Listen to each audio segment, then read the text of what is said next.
tout autre sujet. On enfile les maillots, on met les crampons pour cette soirée que beaucoup de monde attend, visiblement. Surtout Benoît autour de cette Perrochet. table. Voilà, surtout, il va falloir nous captiver. Hein. Dernière soirée, il paraît que c'est la soirée que tout le monde attend en foot. Dernière soirée de la première phase de la Ligue des Champions, c'est ce soir. Il y a plusieurs grosses équipes qui vont jouer gros leur avenir même. Hein. Ouais, il va falloir avoir des yeux à peu près partout, parce qu'il y a 18 matchs effectivement qui vont se jouer au même moment.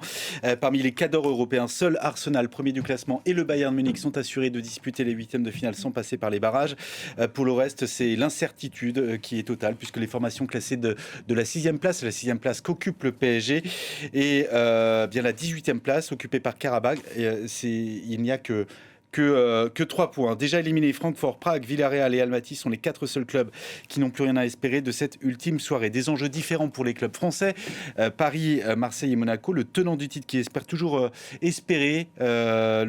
qui espère toujours accrocher le top 8, synonyme de qualification directe pour les huitièmes de finale. Et pour Marseille et Monaco, c'est une place en barrage qui se joue ce soir. Le PSG reçoit Newcastle avec une obligation ce soir pour les Parisiens, ne pas être mis en difficulté par les Magpies, retrouver une efficacité offensive qui leur a cruellement fait défaut ces derniers temps.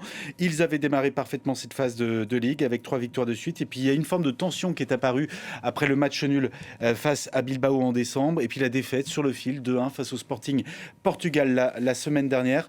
Luis Enrique, qui a eu beau dire qu'il s'agissait davantage de malchance, c'est bel et bien le réalisme offensif qui pêche en ce moment à Paris. Pour preuve, ses statistiques face au club portugais: 75% de possession de balles, 28 tirs cadrés, 28 tirs, pardon, et malgré tout, une défaite. Le PSG 6e avec 13 points, juste devant son adversaire du soir, va donc devoir retrouver cette fameuse efficacité. Luis Enrique qui pourra compter sur une équipe au complet. Achraf Hakimi, Nuno Mendes, Fabian Ruiz et Joao Neves sont de retour. On va l'écouter tout de suite, l'entraîneur parisien. Quand tu joues contre une équipe aussi physique et aussi fort comme Newcastle, tu dois contrôler ou chercher à contrôler toutes les phases du jeu, mais spécialement dans la dernière partie du match, parce que seulement il y a un résultat que c'est beau pour les deux équipes et c'est impossible de voir ce résultat. Et j'espère que la dernière partie du match, ce ne sera pas fou, parce que nous n'avons pas besoin de contrôle et on va voir. Mais ce sera une différente situation à savoir gérer.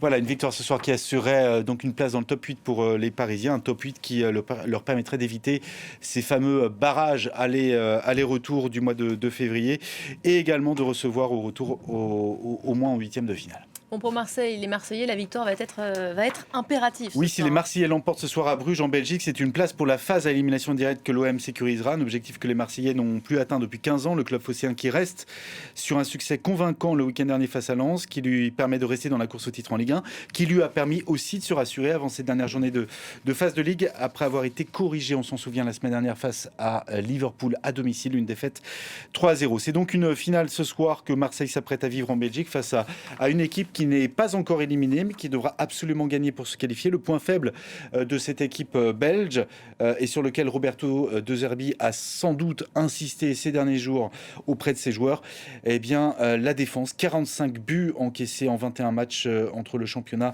et la Ligue des Champions. Voilà pour le point faible du Club Bruges. Mais très intéressant à suivre cette rencontre, d'autant que avec Marseille cette année, eh bien, on ne sait jamais réellement à quoi s'attendre. Bon, même obligation à peu près pour Monaco ce soir, qui compte le même nombre de points que Marseille aujourd'hui. Oui, mais sur une dynamique très négative, pas grand-chose qui tourneront dans le club de la Principauté ces dernières semaines. Une victoire, voire un nul contre la Juve permettrait à Monaco en crise et à son entraîneur Sébastien Pocognoli en sursis de poursuivre leur route en Ligue des Champions. La semaine dernière, ils ont eu une balle de qualification au Real Madrid. Ça s'est terminé comment ? Bien par une gifle. Ils ont été balayés par le Real Madrid de Kylian Mbappé 6-1. Et désormais, c'est un kit ou double que joue l'équipe de la Principauté, avec 9 points récoltés en 7 journées et une différence de but très défavorable. Elle occupe la 21e place du classement de cette phase de Ligue, avec un très peu de marge pour rester parmi les 24 qualifiés. Une équipe qui n'a plus gagné en Ligue des Champions ou en championnat depuis le 9 décembre. Il y a une fronde des supporters vis-à-vis des joueurs, mais également vis-à-vis de l'équipe dirigeante. Et puis, la Juventus, eh bien, c'est un adversaire coriace pour Monaco, qui a été éliminé à chaque fois qu'elle a affronté le club italien en Ligue des Champions, 2 fois en demi-finale et 1 fois en quart de finale. les vents soufflent plutôt dans le sens contraire du côté du club de la Principauté en ce moment.